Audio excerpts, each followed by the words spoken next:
પાદરામાં ધારાસભ્યના મોટા ભાઈ પર એક વેપારીએ ગોધી રાખી માર માર્યા હોવાના ગંભીર આક્ષેપ કર્યા છે। જો કે સમગ્ર બાબતે ધારાસભ્યના ભાઈએ તેમના પર લગાવેલા તમામ આક્ષેપને નકાર્યા હતા। આ ઘટનામાં થયેલી વાતચીત પરના કેટલાક ઓડિયો પણ વાયરલ થયા છે, જેમાં વિવેક સોનીમાં બેનની ગંદી ગાળો મારી નાખવાની ધમકીઓ સહિત દલિત સમાજની લાગણીને ઠેસ પહોંચે તેવા શબ્દોનો પણ બોલી રહ્યા છે। પાદરામાં ચોકસીની દુકાન ધરાવતા વિવેક સોનીએ ધારાસભ્યના ભાઈ પર ગંભીર આરોપ લગાવ્યા છે અને ગોધી રાખી માર મારવાના આક્ષેપ કર્યા છે। પત્રકાર નિષ્પક્ષ હોવાનો અર્થ એ છે કે કોઈ પણ ખાસ બાજુ અથવા તેની સામે પૂર્વગ્રહ ન રાખવો અને ન્યાય અને સંતુલિત રહેવું આ એક અઘરું છે। બધા પત્રકારોના પોતાના મંતવ્યો અલગ હોય છે। સમાચારની વાત કરીએ તો પાદરાના વેપારી વિવેક સોનીના કહ્યા મુજબ સોનાના દાગીના બનાવવા માટે કારીગરને આપ્યા હતા, જે દાગીના કહ્યા પ્રમાણ નહીં બનાવતા કારીગર અને વિવેક સોનીએ ગાળાગાળી થઈ હતી। જે બાદ સમગ્ર બાબત ધારાસભ્યના ભાઈ પાસે પહોંચી હતી અને ધારાસભ્યના ભાઈ પર માર મારવાના આરોપ લગાવ્યા હતા।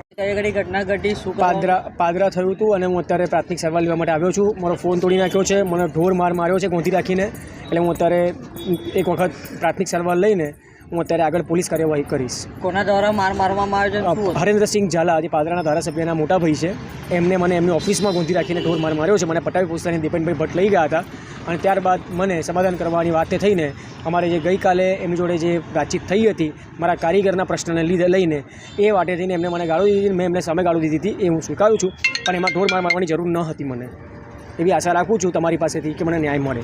પહેલાં કોઈ અદાવત કે કોઈ જાતની અદાવત નથી। આના પહેલાં મહિના પહેલાં પણ મને ઢોર માર માર્યો હતો, ત્યારે પણ ખાલી મેં ફક્ત એમની જોડે નથી મેટર, બીજા જોડે હતી, અને તે વખતે પણ એ મારી જોડે સામેથી ઉગ્ર રીતે વાત કરીને મને અપશબ્દો વાપર્યા હતા અને એ અપશબ્દોના સામે મેં અપશબ્દો વાપર્યા છે અને ત્યારે પણ ઢોર માર મારીને મેં બીને એમને કોઈ જાતની કાર્યવાહી નથી કરી, પણ આ વખતે હિંમત કરીને મેં કાર્યવાહી કરવામાં આવેલો છું અને મને ન્યાયની આશા છે।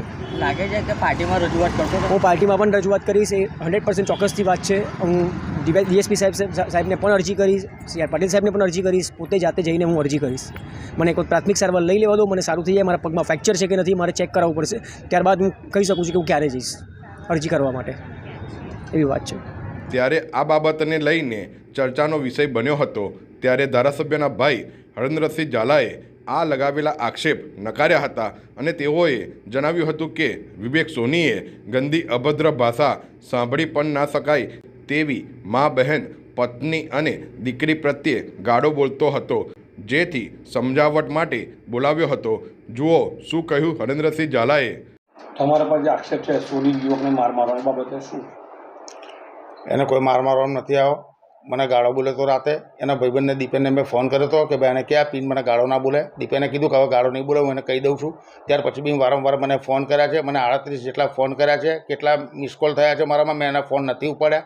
એને મને મા બાપ સામેની ગાળો દીધી છે, બીજી કોઈ વાત છે નહીં, કોઈ ઢોર માર મારવામાં નથી આવ્યો, આખી વાત વાહિયાત છે। મારો નાનો ભાઈ ધારાસભ્ય છે, એને બદનામ ચૈતન્યસિંહ ઝાલાને બદનામ કરવા માટે થઈને આખું ષડયંત્ર છે અને આ ષડયંત્રની પાછળ કોઈનો દોરી સંચારો એવું મને લાગી રહ્યું છે। એ આક્ષેપ છે કે તમે ઓફિસમાં 4 કલાક ગોંધી રાખ્યો, એ દીપેનને લઈને મારી ઓફિસે સમાધાન માટે આવ્યો હતો। દીપેનનો મને ફોન આવ્યો કે પેલો સમાધાન કરવાનું કહે છે, રાતે ગાળો બોલતો હતો, અત્યારે એ સમાધાન કરવાનું કહે છે। મેં કીધું વાંધો નહીં, હું ઓફિસે છું, તું આય। એ લઈને આવ્યા પછી એને મારી જોડે ફરી ગાળાગાળી કરીને મારી જોડે હાથાપાઈ કરવાનો ટ્રાય કર્યો, એને હાથાપાઈ કરવાનો ટ્રાય કર્યો એટલે મેં એને કીધું ભાઈ તો અહીંથી લઈ જાય ને, અહીં જોવે ના મારે, એટલે એ લઈને નીકળી ગયો। અને એ ગોંધી રાખવાની જે વાત છે એ તમે એનું લોકેશન કઢાવો તો લોકેશન પરથી તમને ખ્યાલ આવી જશે કે ક્યાં હતો। હવે તમે શું કાર્યવાહી એના વિરુદ્ધ ફરિયાદ કરી છે। એના ફેમિલીનો ભૂતકાળ પણ ગુનાહિત છે। એના ભૂતકાળની અંદર એના ફાધરનો ઇતિહાસ તમે ચેક કરજો, એના ફાધર ઉપર છોકરીઓ સપ્લાય કરવાનો ગુનો દાખલ થયેલો છે, જે તે દિવસે ભવિષ્યની ભૂતકાળની અંદર એને પોતાનો બી એની પોતાના પર બી ભૂતકાળમાં ગુનો દાખલ થયેલો છે।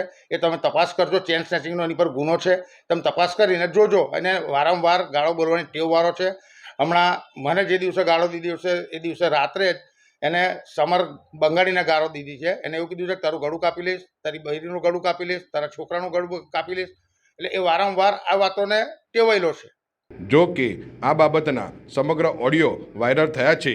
જો કે આ વાયરલ થયેલી ઓડિયો ક્લિપમાં દલિત સમાજની લાગણી દુભાય તેવા શબ્દોનો પણ બોલવામાં આવી રહ્યા છે અને દલિત સમાજમાં પણ રોષ જોવા મળ્યો છે।